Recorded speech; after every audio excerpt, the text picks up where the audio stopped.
All Hit Radio.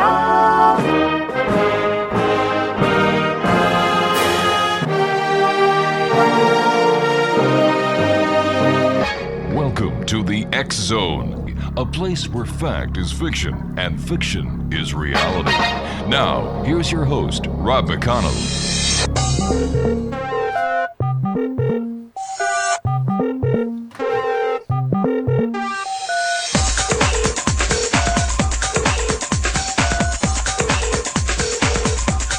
Welcome to the X Zone, everyone. My name is Rob McConnell, coming to you from our broadcast center in Hamilton, Ontario, Canada. Worldwide toll-free, 1-800-610-7035. My email address is xzone@xzoneradiotv.com. On all social media sites, one easy address, X Zone Radio TV, and our website, www.xzoneradiotv.com. And if you'd like to listen to any of the past shows, just go to xzonepodcast.com.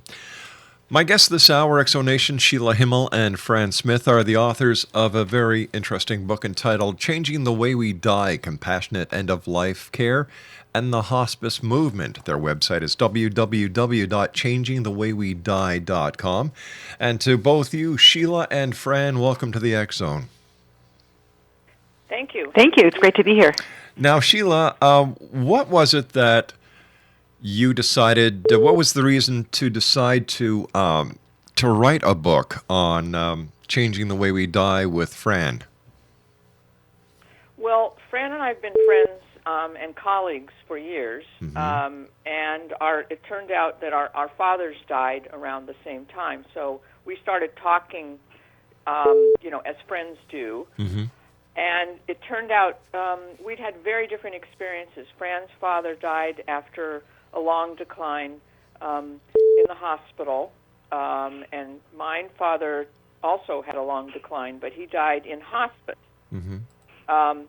And our experiences couldn't have been more different. Really? So we started talking about that, and then when we started talking with other people about hospice, and invariably, if they had experience in hospice, it was this really moving experience with their loved ones, and people who worked in hospice were very passionate about their work. So we got intrigued and started looking into it, and we went from there.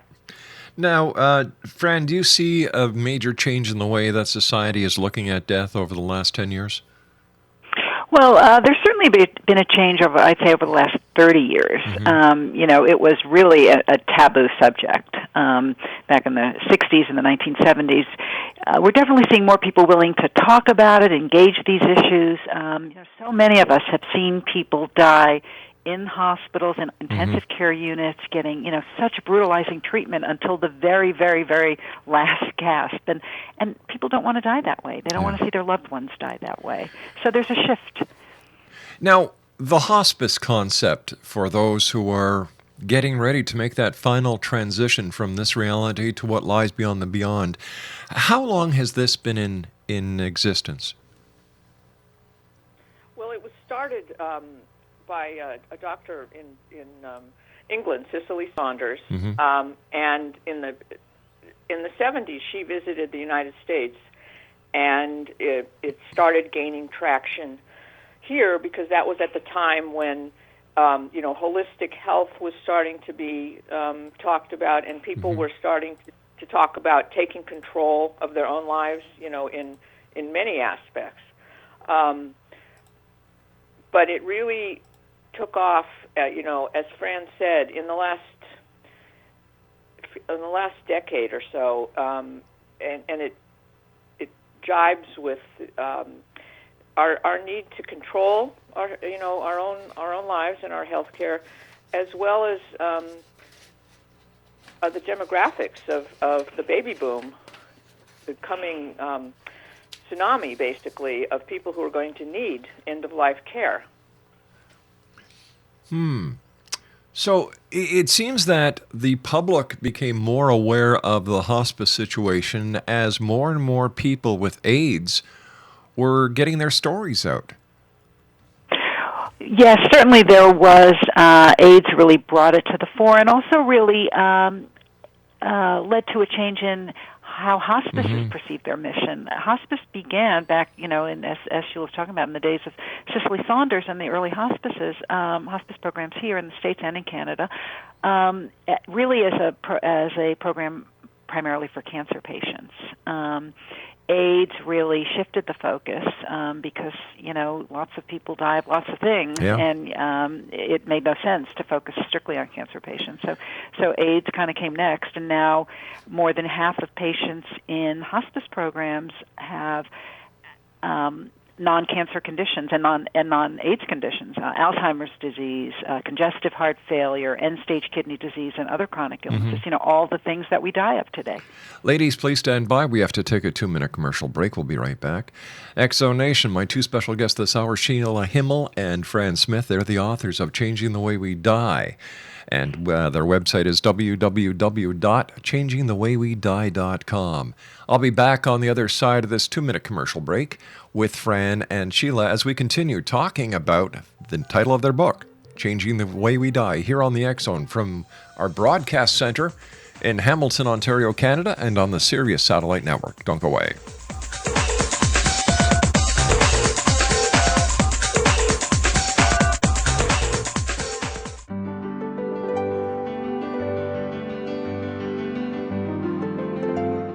Named one of the world's greatest psychics, Elizabeth Joyce is now giving readings worldwide via Skype. Elizabeth Joyce is recognized for her clairvoyant ability to help find missing persons, her analysis of dreams, past life regression work, mediumship, and her accurate predictions. Elizabeth has been a frequent guest on the X Zone radio show with yours truly, Rob McConell, now for several years. For an appointment with Elizabeth Joyce, call 201-934-8986 or Skype at elizabeth.joyce. And for more information, you can always visit Elizabeth Joyce online at www.new-visions.com.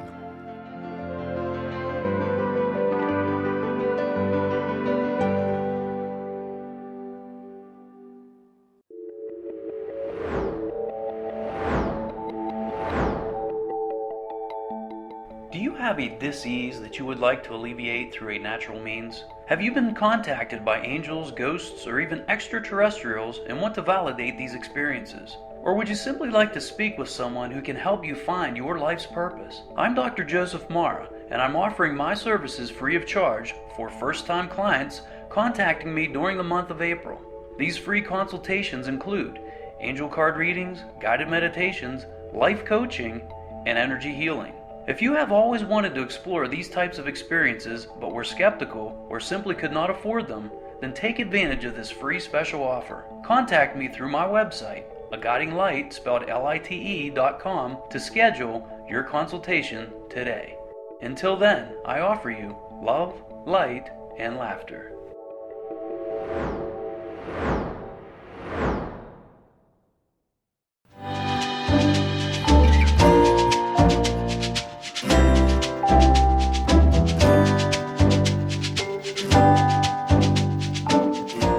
Welcome back to the X Zone, everyone. My guests this hour are authors Sheila Himmel and Fran Smith. Are the authors of Changing the Way We Die, Compassionate End-of-Life Care, and the Hospice Movement. Their website is www.changingthewaywedie.com. Sheila, what did you learn about hospice that you didn't know before you started researching your book?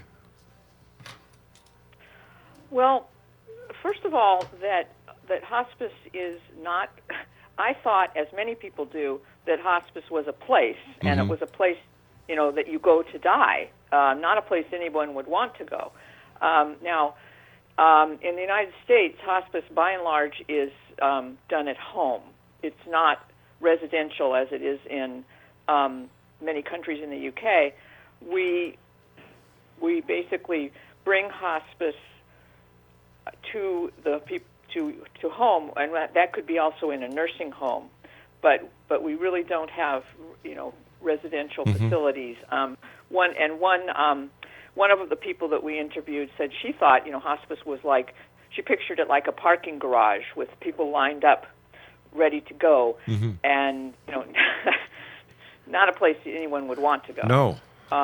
And it turns out that hospice really is a philosophy of living, and it's a very life-affirming philosophy as well. So why does the public have this misinformed concept of what hospices really are? Well, I think the medical community, for the most part, doctors want to cure and want to keep curing and want to keep fighting. So they have been slow to embrace the hospice concept and educate their patients. Often when a hospice referral is made, it's treated as if, this is just like the last awful stop and all hope is gone. And we found in our book, and we described so many instances where people were really able to reclaim their lives when they went on hospice care. And, hospices themselves haven't really done a very good job of telling their story, and that's what we try to do in the book. Are hospices privately owned? Are they government supported? Does a person have to pay through their insurance policy for a hospice, or do they have to pay cash? What's the financial breakdown of a hospice? Well, in the United States, Medicare does pay for hospice, and in private insurance does as well. Now, the catch is that it is not 24-hour care. It involves a whole team of the doctor and the nurse and aides and 24-hour phone availability. Also spiritual care if you want it, but there's not somebody there 24 hours a day. So families, it's basically do it yourself for the family. But if it's do it yourself for the family, why not bring the person home? Like, what's the sense of putting somebody in a hospice if they're not getting the 24-hour care, if they're not getting nursing, if the only thing is that they're not in the home?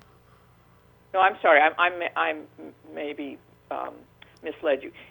Hospice is not a place; it's a service. So the service does come to your home. The doctor comes to your home. The nurse comes to your home. If you want spiritual care, in fact. They will also offer help with practical things like, finding out where to get your taxes done and things that, financial things that you may have to deal with because the loved one is incapacitated.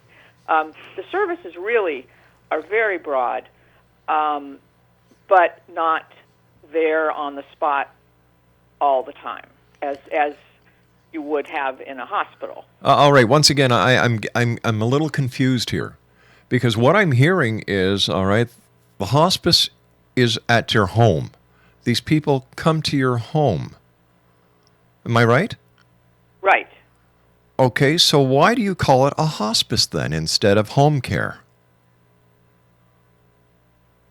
Well, hospice is it's a really specialized services. Home care is a pretty broad term, and lots of patients get home care, and it can mean almost anything from hand-holding to aid washing you. Hospice is very specific for patients who have a 6-month life expectancy, and it is, as Sheila said, there's a team approach. There's a physician who's an expert in palliative care. There are nurses and social workers, and it's really about doing two things: helping people live as fully as possible in the time they have left, and helping people, and relieving suffering, helping people die in comfort and in dignity. So, Fran, my grandmother, when I was a young lad, was diagnosed with terminal cancer. She was brought home to be taken care of. The doctor, Dr. St. Ange, a country doctor, would come to the house. The Victorian Order of Nurses came and taught my mother and my aunts how to give her the injections. Our minister came down and gave spiritual guidance. And that was called home care. So I'm having a very hard time understanding what the word hospice is. Now, to me, a hospice is a place, a building, where there are people who basically go in and never come out.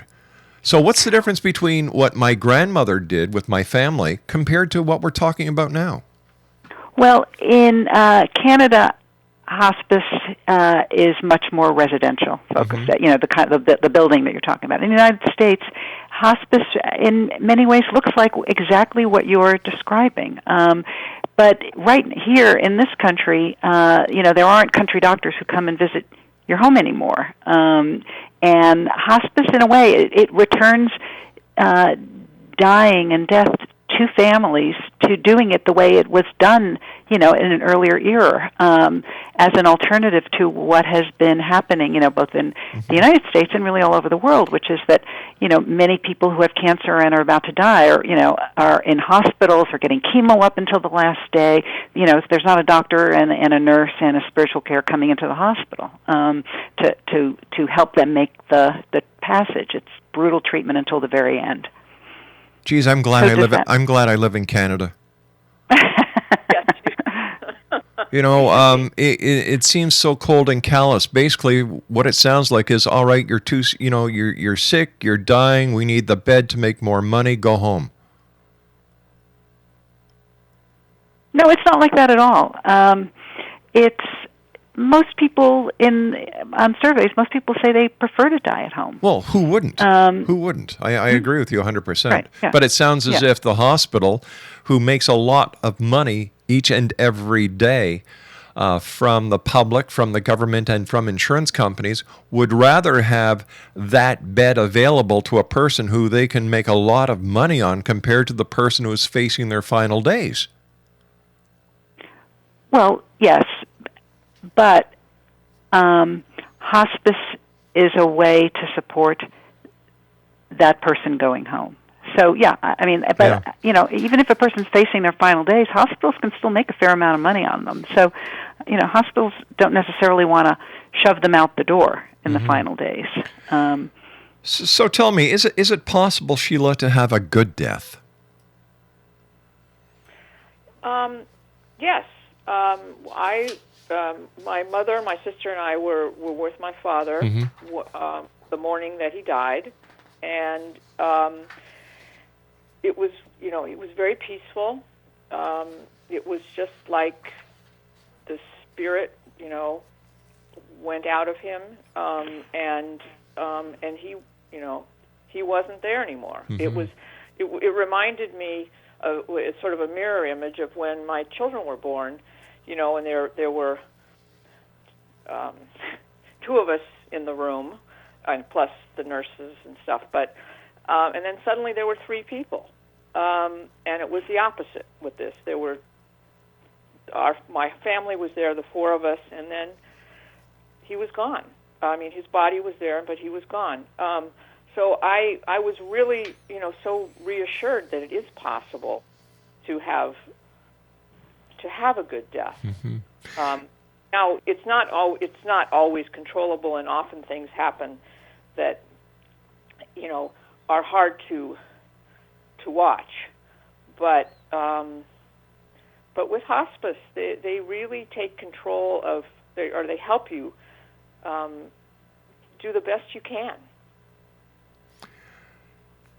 Did having your dad pass at home help with the closure and the grief compared to if your dad would have passed away in a hospital? Well, actually, my dad was in a nursing home because, as we know, unfortunately, in this country, doctors, it was hard to have him at home. But but it was not like a hospital at all. When we brought in hospice, the whole staff changed. We got a different doctor, a different nurse. And there weren't, like, you know, buzzers going off all the time and a lot of, you know, action and all these tests and things. I mean, it was very peaceful. So it made a huge difference. And also, up until the time we brought in hospice, we were rushing time. We were, you know, he would fall and have to be off to the emergency room. So that was all eliminated. How was that eliminated? Because on hospice, once you agree to hospice, you stop care for your primary illness. You concentrate on comfort care and palliative care, so that he was not forced to get up for, like, for example, occupational therapy, which was, now that I look back on it, pretty ridiculous at that stage. But it was just, if he was in pain, we dealt with the pain, and he was able to visit with people, and just be as present as possible for his last months of life.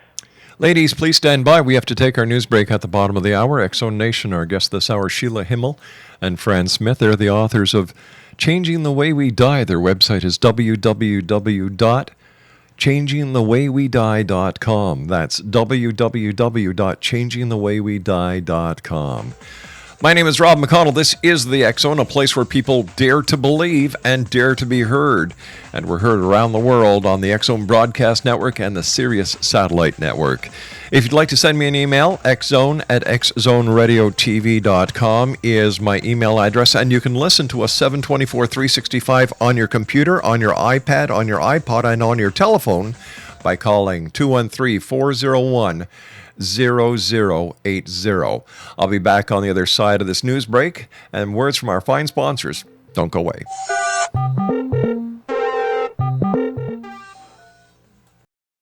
Are you considering calling a psychic to read your situation? Then consider David Champion, a psychic medium for more than 20 years with thousands of readings under his belt. David Champion will make you feel comfortable. He has proven to be honest and accurate. He's a straight shooter. There's no guesswork. What he sees is what you get. While he is a medium, most of the calls focus on relationships, not only love, but work, school, neighbors, and more. Need help with finding a job and preparing for the interview? Are you dealing with people who are obstacles in your path? For more information, go to davidchampion.com, $1.50 per minute paid by credit card with a minimum of 30 minutes. For your reading with David Champion, call 1-877-702-8598. That's 1-877-702-8598.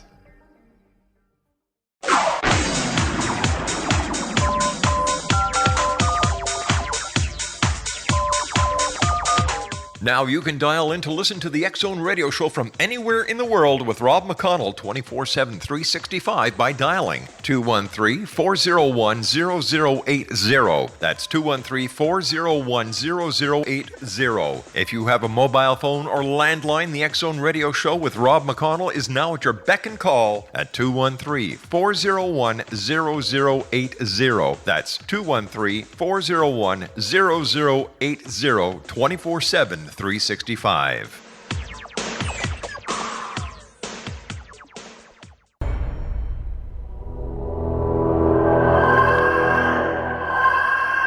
This is the X-Zone Radio TV show with Rob McConnell on the X-Zone Broadcast Network and our worldwide family of broadcast affiliates.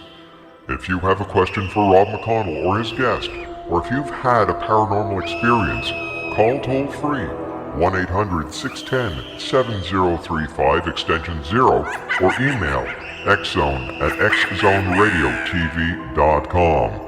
On all social media sites, our one address is X-Zone Radio TV.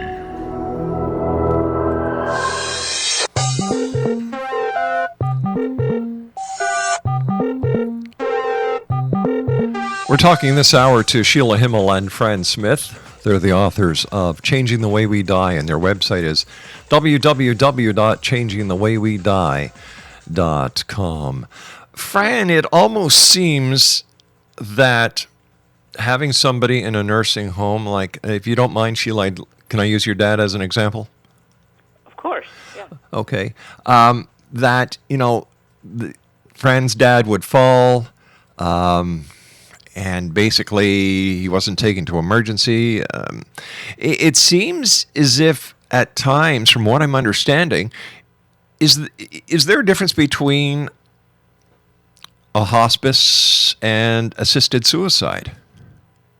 Yes. there's a big difference, and in fact, a lot of the hospice leaders are really opposed to assisted suicide. The whole idea behind hospice is letting death occur naturally. You do nothing to stop it from occurring, and you do nothing to speed it along. Assisted suicide is an action to speed death along. Really, a physician writes a prescription for lethal doses of medication, and where it's legal here, for a competent patient, and then the person takes that medication. So there's a big difference between the two. But in any way, shape, or form, when a person enters the hospice, does anyone try to get that person better, or is it a foregone conclusion that this person will not get better? No, well, the only foregone conclusion in the United States is that a physician will certify that if the person's primary condition were to run its natural course, they would likely not be alive in 6 months. That's the only criteria. Known for sure. Yeah. But what happens, we found, and we have stories about this in the book, is that sometimes patients who, they go off chemotherapy, they go off all these so-called curative treatments, but they get really good palliative supportive care. They have a team that's looking at them not as specialists. The specialist is involved with this organ, and but looking at them as a whole person. And patients thrive. Sheila can talk about a person that a family she spent a lot of time with. A woman lived 18 months. Outlived the 6-month diagnosis and was really, really ill and debilitated and confused when she came into hospice care. And hospice got her back on her feet, going to the beach. And Sheila, why don't you pick up? But no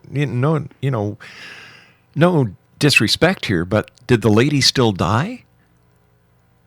Well, the lady was 93 years old. Oh, God bless her. So yeah, all right. The remarkable thing was that her last 18 months, she was able to go to the beach. She was able to visit a nursery that had been she was an avid gardener, and the most important thing, she was able to attend her granddaughter's wedding, which would have been unthinkable before she'd been on hospice. Well, this leads me to my next question. Then how can a doctor say that a person only has 6 months to live? Well, that's a great question. Doctors are able to make these calculations, and based on how advanced the disease is. But there's really no hard and fast. It's not science so much as it's kind of an art, and even though they can use computer models and all that stuff, kind of a better way to think about it is asking. We met a doctor who flipped it around and said, if I didn't see this patient for 6 months, and I heard if the patient went away and I heard 6 months later that they had died, would I be surprised? So that's it's kind of educated guesswork really in many cases. So how does a hospice in general help families? Oh, in many ways. The hospice, the whole philosophy of the hospice is that, first of all, that the patient is not a disease, that the patient is a person, and the person has a family or loved ones, a support system, who also need help. So the hospice offers a social worker to help the family, like make a schedule, for example, of who's going to be there when.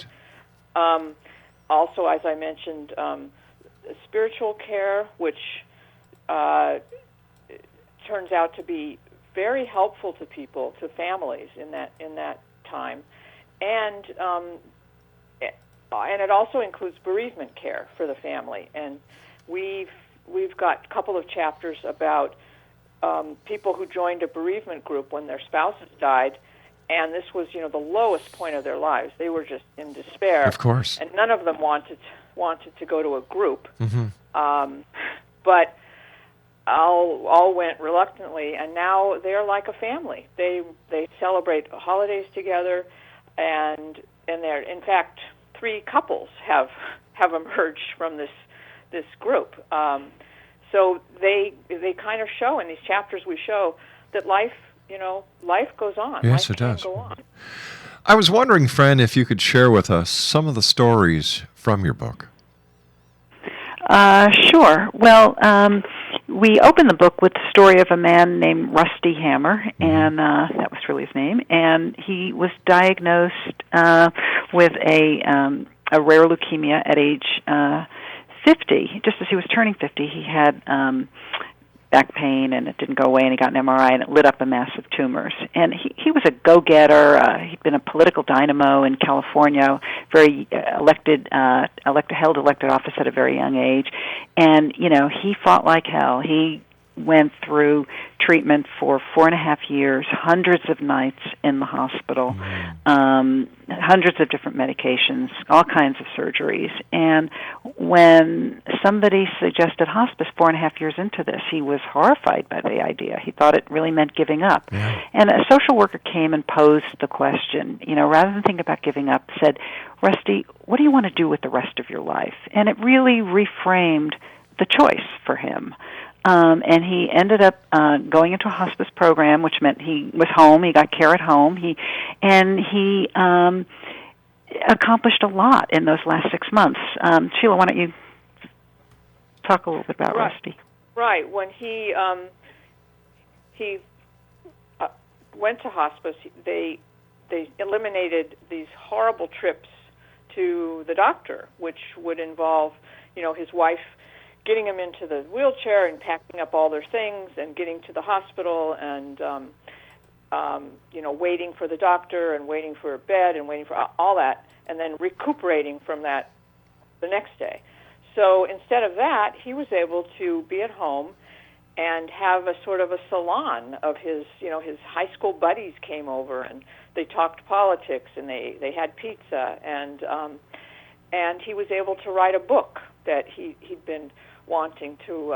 He wrote a book about cancer, and some high school kids made a play out of it, and so he was also able to interact with them, and he had his family with him at the end of his life, and he also died very peacefully at home. In your book, are there any stories of children going through the hospice system, or is hospice more for the adults and seniors in our society?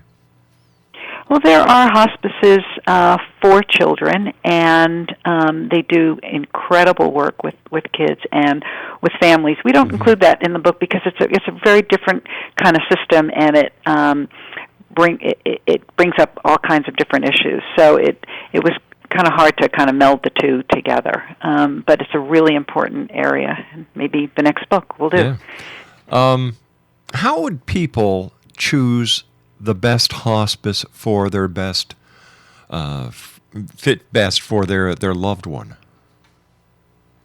Well, the most important thing is to start thinking about it before you need it. And most communities have a choice of hospices, so that and many of them are very community based, and so you might talk to friends who've gone through it. Another good way to kind of gauge whether this is the right organization for you is just to call and see what kind of reception you get on the phone. If you're just handed a questionnaire to fill out, then maybe that's indicative of the kind of treatment your family's going to get. You might try somewhere else. What, in your opinion, now you ladies, how long did you, let's talk about the research that you did for your book. Who did you talk to? How long was the research period? And what were the awe-inspiring moments that each one of you found or discovered during the writing process?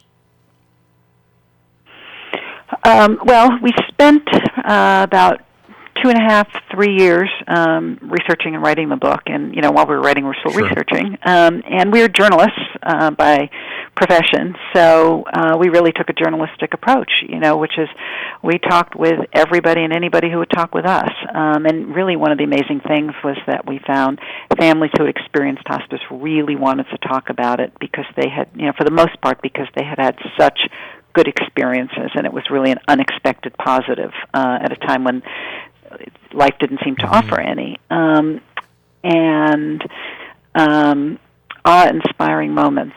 For me, there were so many, and I'll tell you about, almost one of the really tiny ones. We write about a family in the book, a young family. The patient was 39 years old, and he lived with his wife and 2 young kids, and one of the kids had autism, and it was one of those, as we were talking about earlier, he actually was asked, because of insurance purposes, he'd been in an inpatient hospice, and where he did very well, and then he was sent home, where his wife was really, had hospice support, but was responsible for his care, and it was a very stressful situation at home. And one night, his catheter slipped out, and the wife called the nurse, and she was over. It's the middle of the night, and she came over,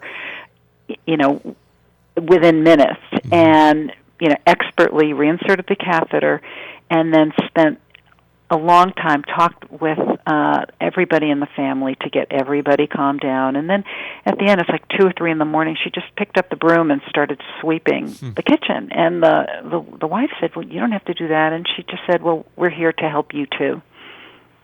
Fascinating. Yeah, I would like to tell you one of the stories in our book that, when you mentioned awe-inspiring moments, the woman that I spoke of earlier who was on hospice for 18 months, her granddaughter had a baby right before she died. Well, she'd gotten very, very ill toward the last few weeks of her life, and her granddaughter had a baby. And as soon as the baby was 8 weeks old and able to travel, they brought the baby to meet her great grandmother, and so they brought the baby into the room, and everybody was there. And 12 hours later, the woman died. So the hospice doctor told me this story, and I was it's just like that was something wonderful that was enabled because the family chose hospice. How do you deal with skepticism when someone says, "Oh, hospice, forget it"? And there's a lot of negativity out there in the world today. So how do you deal with this?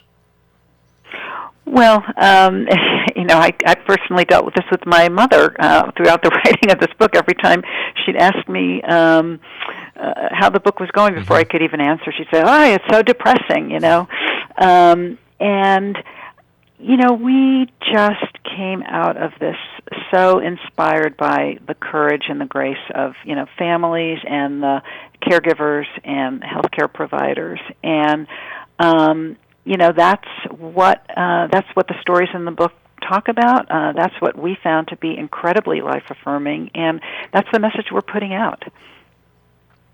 Doesn't have to be depressing. And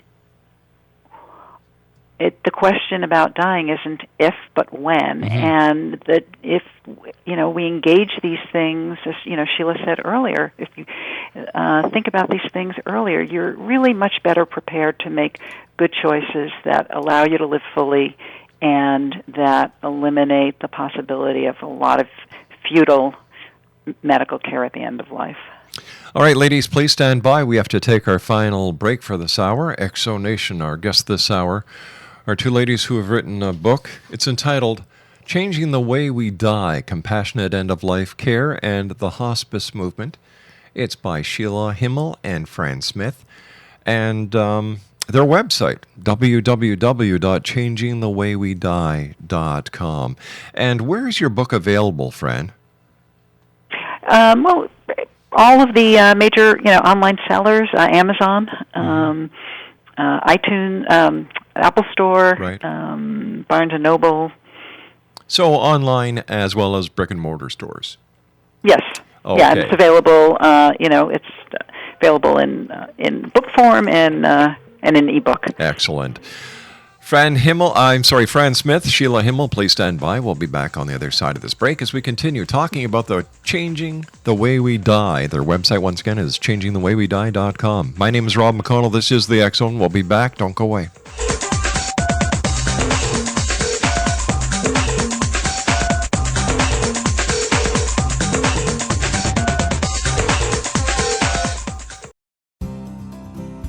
I'm William S. Peckham. If you enjoy a good mystery with a touch of the paranormal, then you'll love my novel, From Out of the Woodwork. It's the story of a young Toronto contractor, Sean Kennedy, who buys derelict homes, guts them, and turns them into multi-family dwellings. Slums just waiting to happen. When Sean buys 29 Livery Lane, the house fights back. Former owners unexpectedly come out of the woodwork as he starts the destruction. The apparitions come to him when he touches old books, reads hidden letters, rummages through old boxes, finds a locket, or reads a discovered manuscript of a murder mystery. From Out of the Woodwork will take you from 1899 to the horror of the World Trade Center, September 11, 2001. Check out From Out of the Woodwork on my website, www.williamspeckham.com.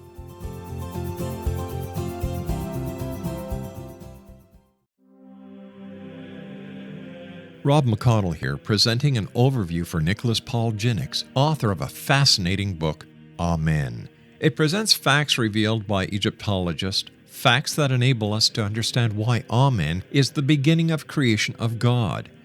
It provides recommendations for religious leaders of the major religions to unify their beliefs and teach the Word of God. Love one another.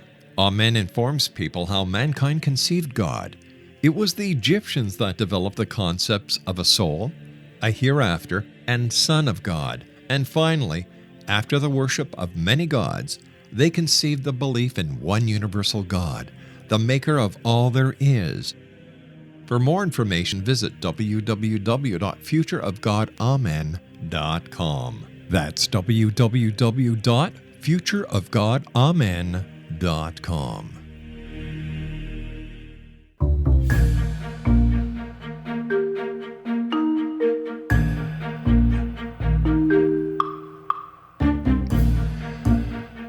Exonation, Sheila Himmel and Fran Smith are our guests this hour. We're talking about their book entitled Changing the Way We Die, Compassionate End-of-Life Care and the Hospice Movement.